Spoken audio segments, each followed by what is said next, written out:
Mga kapatid, magandang hapon po sa inyong lahat. Narito po tayo sa Camp Autorans. Tahimik na tahimik po ang paligid dito ngayon. Kasi itong si Glenn, nandoon, nagagarden, nagtatanim ng talong. Ano pa ba yung mga tinatanim mo doon? Sitaw, ano pa? Okra, kamatis. Ako, pangsigang lahat yun ah. Okay mga kapatid, ako po ay humihingi ng paumanhin doon sa mga subscribers ko po na nagko-comment sa aking mga vlogs pero hindi ko po agad nasasagot. Kasi po ang talagang ginagawa ko, kapag po may pagkakataon, ay ginagawan ko po ng vlogs yung mga sagot ko po doon sa inyong mga comments, sa inyong mga tanong. Kaya po dito sa message po sa akin ni Sir Alexander Mecono, hello po, sana po mag-reply po kayo sa mga comments sa inyo, pero may 4 na hearts, no? Para naman po masagot yung mga tanong namin o mga subscribers nyo sa muli. O yan. Kaya po ito na po, Sir Alexander Mecono, ito na po ang magiging sagot ko doon sa ilang mga comments po na kaya nating ipagkasya sa ating isang vlog.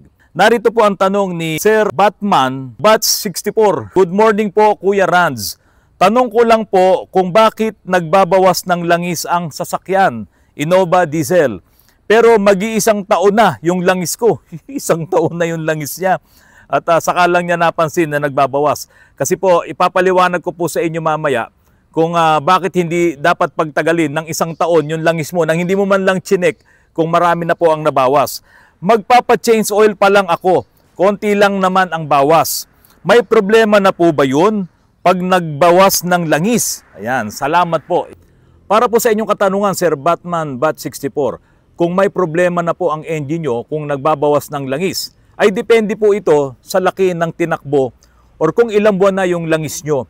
At kung anong makina ang inyong gamit, ito ba ay turbocharged or ito ba ay naturally aspirated engine lang? At kung wala po bang tumatagas na langis sa inyong makina?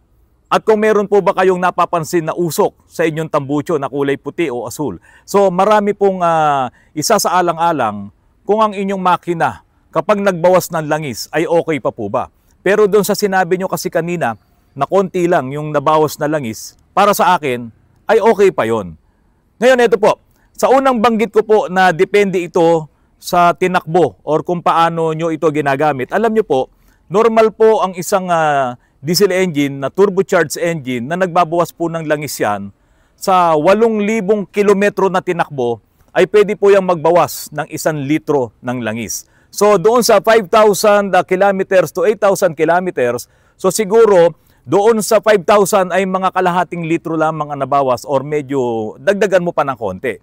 Pero kapag naka 8,000 kilometro ka na tinakbo, diyan po sa mga turbocharged engine, katulad po ng Innova nyo, na ginagamit nyo yan ng madalas, na talagang yan ay tumatakbo na may kargada, katulad ng mga pampasahero o kaya ipinang-grab nyo, araw-araw tumatakbo, tapos may mga waiting period pa yan.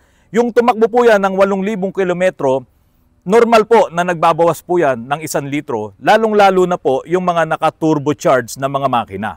Ang turbo po kasi sobrang init po talaga niyan kapag iyan ay gumagana, kapag iyan ay nagko-compress ng hangin. At doon sa init na yon, dumadaan pa rin naman ang langis doon sa loob ng turbocharger. At doon sa pagkakataon na yon, mayroong oil evaporation or mayroong nasusunog na langis na bagya-bagya.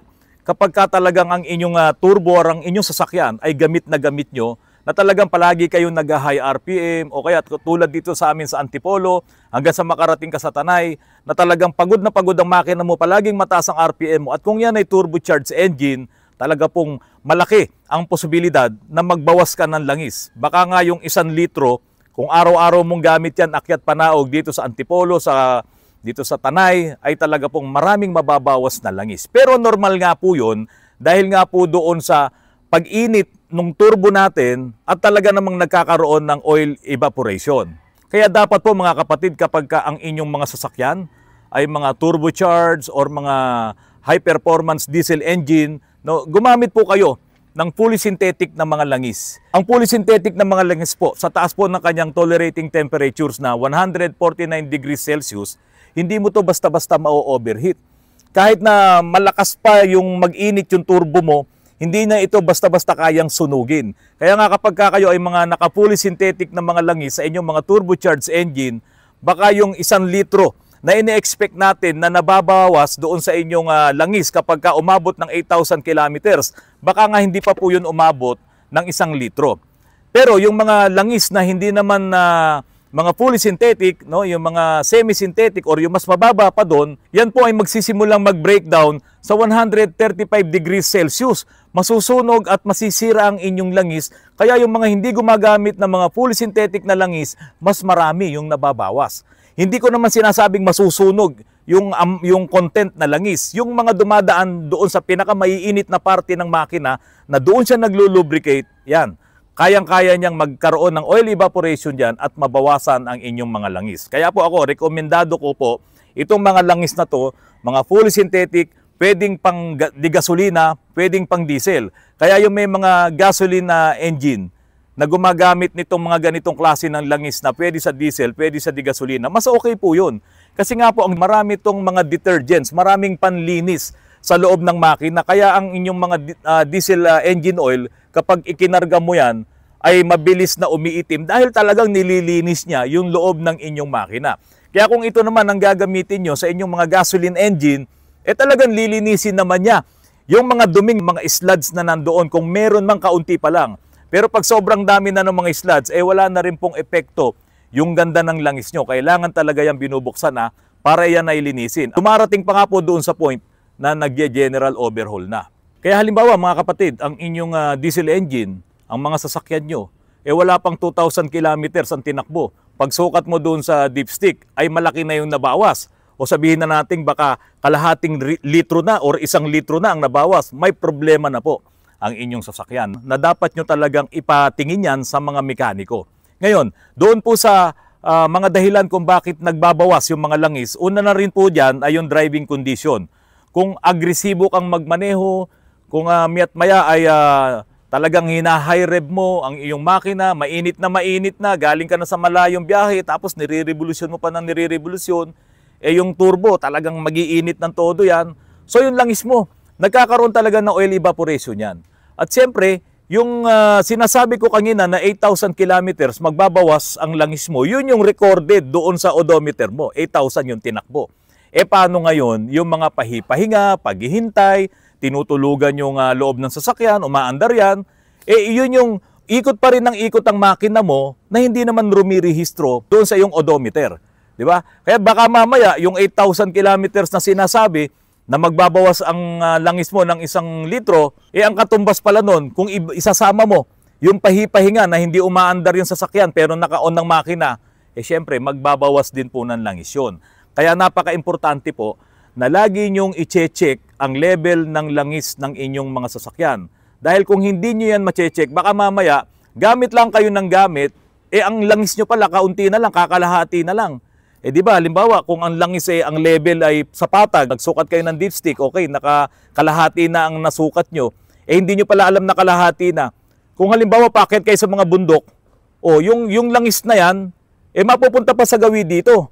At kapag ka nagkaroon ng gap, yung pressure na hinihigop ng oil pump natin, tapos i-distribute niya doon sa mga oil galleries, iyan ang isa sa nagbibigay ng problema sa mga engine. Hindi biglaan na masisira kagad ang engine mo.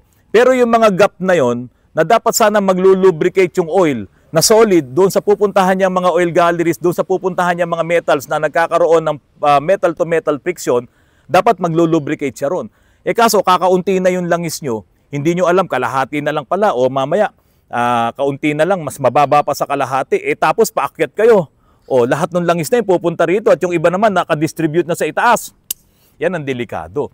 Yan ang unti-unting sisira sa inyong makina. Dahil may mga portion doon na hindi nalalangisan at nagkakaroon ng metal-to-metal friction at nagkakaroon ng wear sa inyong engine. At sa mga ilang pagkakataon pa, ilang panahon pa, magugulat ka na lang bakit may usok na, bakit blow-by na. Kasi yung inyong cylinder wall na nagkakaroon ng kiskisan, yung piston ring doon, hindi na naaabot ng langis dahil kulang yung langis nyo, yan, simula ng blow-by yan. At tulad nga po doon sa sinabi ko po kanina, kung meron kayong makikita na white smoke or blue smoke doon sa tailpipe ng inyong sasakyan kapag ini-start nyo, kapag gumagana na yung inyong engine, yan po ay nagpapahiwatig na meron ng nasusunog na langis sa loob ng inyong makina. Posibleng may problema na nga yung piston ring nyo, umaakyat na yung langis doon sa babaw ng piston. So syempre, pag nagkaroon ng combustion, masusunog yun, ilalabas mo yun doon sa exhaust. Or pwede naman na may problema na nga ang iyong mga valve seal, dumadaan doon yung langis doon sa valve stem at mahuhulog doon sa ibabaw ng piston, susunugin niya yon at pwede kayong makakita ngayon ng mga sinasabi ko sa inyo mga white smoke at blue smoke po na yan. At yan po ang isang dahilan din kung bakit nagbabawas po ang inyong langis. Bago ko po makalimutan, yung sinasabi ko kanina na baka mamaya kalahati na lang ang inyong engine oil. Alam niyo po ba na yung mga engine oil na yan ay nagsisilbing cooling oil din po yan ng ating mga makina.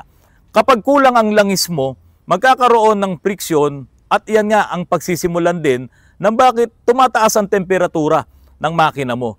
Yung pala, kulang na yung langis at nagkakaskasa na yung mga bakal. Sa Innova po ni Sir Batman, yung langis mo na nagbawas ng kaunti na sinasabi mo, ay masasabi nating normal po yun. Baka naman mamaya hindi mo rin yan nagamit ng mahaba o hindi mo siya nagamit ng malayo. No, hindi ka umabot doon sa 8,000 kilometers, baka naman nagamit mo lang siya mga 2,000 kilometers. Hindi po talaga yan magbabawas ng ganong karami na 1 litro. Pero Sir Batman, yung pagtagalin mo yung langis mo ng halos 1 taon dyan sa loob ng inyong makina, delikado po yan. Sigurado maruming-marumi na yan at may halo na yung mga sludge. At sigurado may halo na ring mga tubig yan na galing nga doon sa gabi-gabi na pumapasok po sa ating mga makina. At dahil nga po sa yung Innova nyo, may turbo na yan, may EGR din yan, sigurado yung mga soot, pati yung mga carbon na naproproduce ng EGR, di ba? EGR, exhaust gas recirculation. Exhaust na yun, dapat papunta na yun sa tambucho, pero ibinabalik pa doon sa intake, binabalik pa doon sa cylinder para mabawasan nga yung combustion, mapalamig yung makina, pero napakadumi ng usok na yun. At yun ay pumupunta din doon sa langis kasi nandoon naman yung langis doon sa gilid ng ng cylinder wall.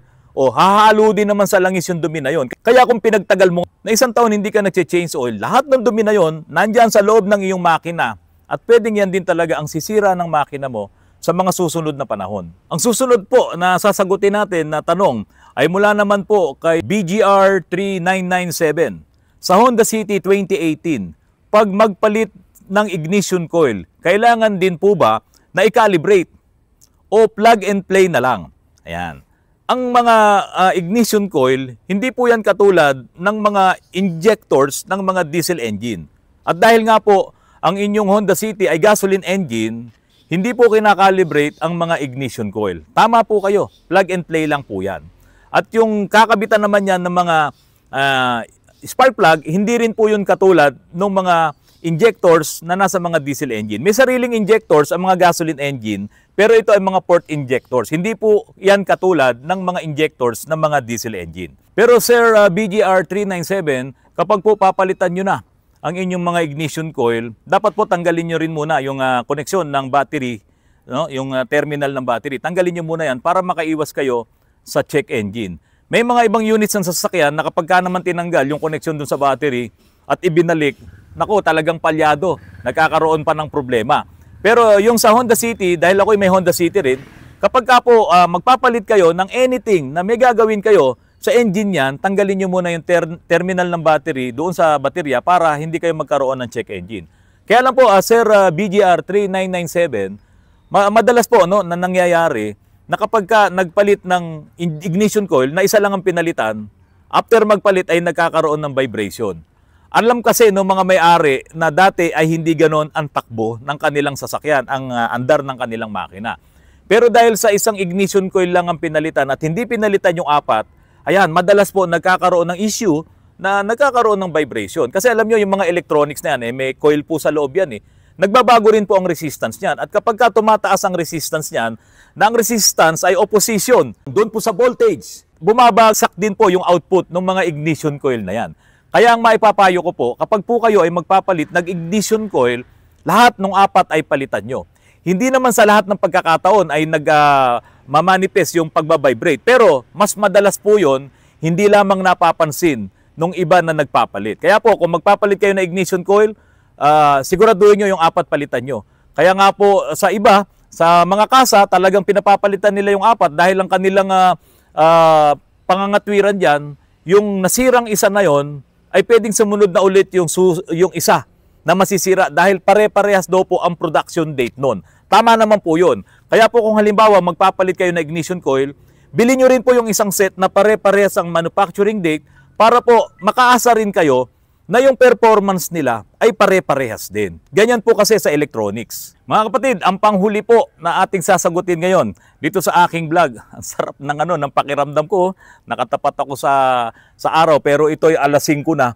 Kaya po hindi ito yung sobrang init na sinag ng araw. At sa loob ng 2 linggo ngayon lang po nagpakita itong haring araw na to na nagbibigay din po ito ng lakas sa atin kapag po tayo ay naaarawan. Ngayon, ito po ang tanong ni Beth Harold C. May specific nozzle tip po ba sa Mitsubishi Adventure according sa year model? Okay ba yung Zexcel? Sa pagbili po ng mga nozzle tip, no, kapag kayo ay bumili niyan, huwag muna kayong bibili ng hanggat hindi nyo nakikita yung original. Dahil nandoon po yung part number nung nozzle tip na dapat ay akma doon sa injectors ng iyong 4D56, ng iyong Adventure. Hindi pwedeng magkaiba yung numero, kahit isang numero lang, hindi pwede. Kailangan parehas na parehas. Yun po yung pinaka-importante doon. Yun yung specific na sinasabi po nyo. Kaya kung bibili po kayo ng inyong mga nozzle tip, dapat dala nyo yung sample o kaya papicturean nyo sa mekaniko talaga yung original or yung number at yun ngayon na ipapakita nyo sa tindahan, sa auto supply na bibilhan po nyo. Sa tanong mo naman na okay ba yung Zexcel, alam nyo po yung Zexcel talagang kilala yan sa paggawa ng maraming mga klase ng injection pump. Dahil nga po sa iyan ay Japan talaga, Japanese technology, talaga namang diyan din sa Japan ginagawa, ay masasabi ko po na yung tanong nyo kung okay ba yung nozzle tip na Zexcel ay okay na okay po yan. Dahil iyan po ay made in Japan. Mga kapatid, maraming salamat po sa patuloy na pagtangkilik nyo po sa aking channel. Sana po ay nakakatulong ang aking mga vlogs para po sa pagme-maintain nyo po ng inyong mga sasakyan. Marami pong naloloko kahit sa mga social media, may mga magpapakilala doon na sila ay mekaniko, meron namang magko-comment, okay yan, magkakakilala pala sila. Ang problema, kapag nagpagawa na kayo sa kanila, okay lang sana kung hindi kagad nagawa, pero magagawa. Sabi ko nga kailangan naman sa mekaniko yun talagang matyaga. Kaso ang problema, nakapanloloko yung iba na dahil sa hindi naman kayo talagang magkakilala, tulad nung nangyari dun sa Nissan Urban, binentahan siya ng 4 na injectors, ikinabit yung 4 na injectors, wala ring nangyari, ibinalik niya, wala pa ring nangyari, hirap na hirap i-start, kung ano-ano na yung pinalitan, nagpalit na ng fuel pump, ang mahal-mahal ng pyesa ng Nissan. Mga kapatid, yan po ang lagi niyong tatandaan. Pag Nissan ang pinag-usapan, mahal po ang mga pyesa niyan. Kaya siguraduhin nyo na kapag po kayo ay magpapagawa, yung mekaniko na gagawa ng inyong mga sasakyan, ay yun talagang dapat ay marunong po talaga para hindi po dumami ang inyong gagastusin sa inyong pagpapagawa. Mga kapatid, maraming salamat po sa inyong lahat. Magandang hapon po sa inyong lahat.